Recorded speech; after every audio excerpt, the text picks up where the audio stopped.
বান্দার একটা হুকুম যদি অমান্য করে তোমরা কি করবে? সন্তানটাকে ঘাড়ে ধাক্কা দিয়া বাড়ির থেকে ঘর থেকে বের করে দিবে। তোর মতো সন্তান আমার দরকার নাই। কথা বলেন ঠিক না বেঠিক? মহান আল্লাহ পাক রব্বুল আমিন ঘোষণা করে দিয়েছেন, বান্দারে তোর আমি পা থেকে মাথা পর্যন্ত কত সুন্দর সুন্দর করে নিয়ামত দান করেছি রে বান্দা, আর তোরা আমার ইবাদত বন্দেগি তোরা করিস না, আমার জমিনটা তোরা ছেড়ে দে। পারবো ছাড়তে? আল্লাহর জমিন ছাড়তে পারবো? পারবো ছাড়তে?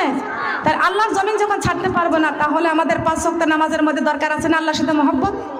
দরকার আছে। আমাদের অন্তরের মধ্যে কার ভালোবাসা? আল্লাহ এবং আল্লাহ রাসূলের ভালোবাসা দরকার আছে কিনা? কারা কারা চায় আল্লাহর ভালোবাসা? কারা কারা চায়? সবার হাতটা তো এমন না, সবার একটা এমন হতে পারে না। প্রধানমন্ত্রী শেখ হাসিনা খালাম্মা যদি এসে বলে যে 1 বস্তা করে লিপ দেওয়া হবে, কারা কারা নিবা? হাত বাড়াও তো। ওই